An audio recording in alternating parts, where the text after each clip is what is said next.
how do you see your foundation developing now? What sort of plans do you have for the future? Okay, well now, because of the project that we did with the Maleko last year, we've been contacted by various other tribes in different parts of the country who want to do the same thing. And so what we're doing, and we're also working with a company, partnering with a company in London that's a carbon company. And I am so excited about it because ever since I began this project in 2005, I've always felt that the carbon offsetting strategies in the world would be the way that we'd be able to fund our project. And it looks like maybe that's going to happen because in 2008, I put together a 7,000 hectare or 20,000 acre existing forest project with about 40 landowners in this area, different parts of Costa Rica.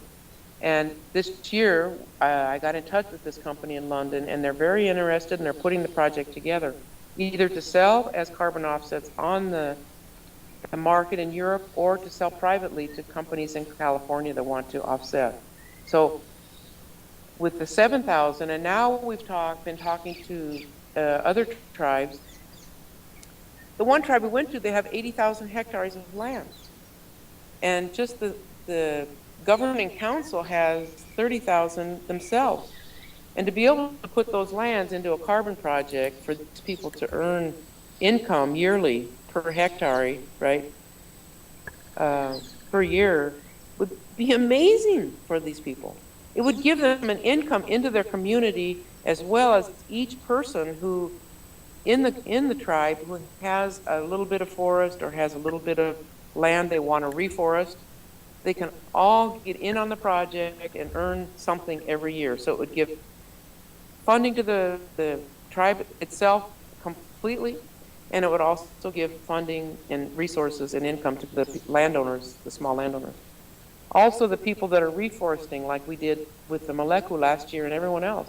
After 5 years of tree growth, those forests can go into a carbon sequestration project too.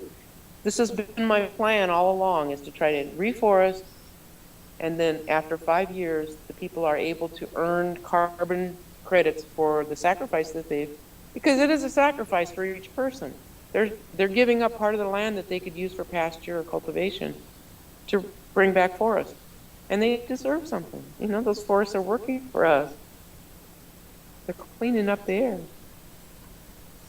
So to develop the foundation in the way that you're seeing, you're going to need resources and support, people. You finding that these are coming fairly readily? Do you have to struggle an awful lot for that, or?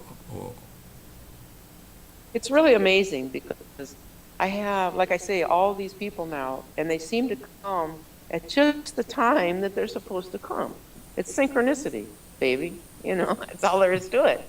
And it's like, in February came an intern from Holland, and he's a third-year forestry student studying carbon projects and mapping. And within a week after he showed up here, the carbon project with the company in London began. And I had him busy, you know, making maps and plotting everything on all the properties on the project on Google Maps, and so that we could send to them. Without him, it wouldn't have been able to be done. And now this month, my new assistant, Charlotte, came from the UK, and is she a go-getter? I mean, these kids, okay, like before I was struggling on my own, you know, and in between interns, I'm in here, well, I'll do this and I'll do that, and I do what I can. But now they've got me so busy that all I do is work for them. Okay, Roberta, we're ready to do that other project. Better get that budget ready. Okay, so I'm in there. Okay, I got to get the budget. And I need those photos, you know, okay, and I need them information. It's great. I can't believe it, how things work out like that. So and now the new tribes want to participate too, so that's even more work.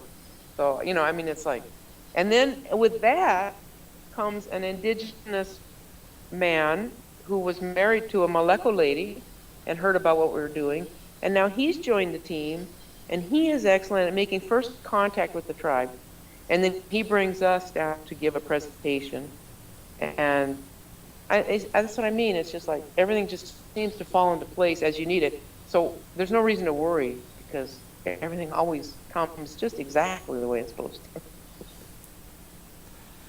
So what does this experience of yours say to people? You started out from, an impulse from your heart in the forest, in the environment which needed what you've been able to give, and people have come to you, as you say. If you plant trees, they will come. Well, you're talking about trees there, actually, not people, but actually you've done that, haven't you? You plant the trees and people come as well. So what does it say in the kind of context of people's connection with planet Earth?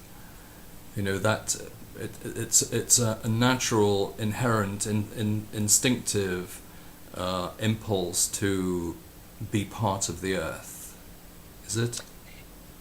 We are part of the Earth. In fact, that was like, okay, that on the website you will see an Earth meditation that I created back like 4 or 5 years ago, because I realized at some point when I was sitting on my floor doing my meditation every day and working with my energy, right, that I could feel the energy in the Earth and realize that she's alive.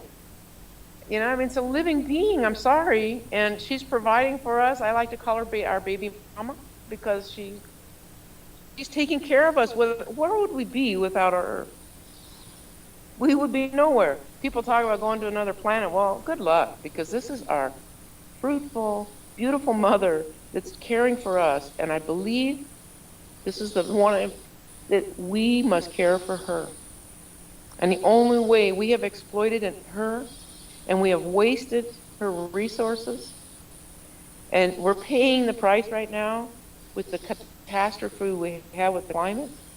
But I truly, from the very beginning, the first message came from me, to me, was if we just put forth some effort as human beings to heal her and give something back to her, we'll be rewarded with a paradise to live in. But as long as we continue as we are, we're doomed, Something I say, I have like 43 statements that I recite every day in meditation when I'm in trance. And they're like negative statements, the Egyptians called them, but they're, very simple. If you broke it all down, it would be like the golden rule. You treat everybody and do everything, just as you would want to be. So you don't lie, you're not deceitful or anything. But the 43rd one, I added on myself. And it was, I do not and will not exploit or waste my Mother Earth's resources. And I will not use hers or my own without replacing them in some equal manner.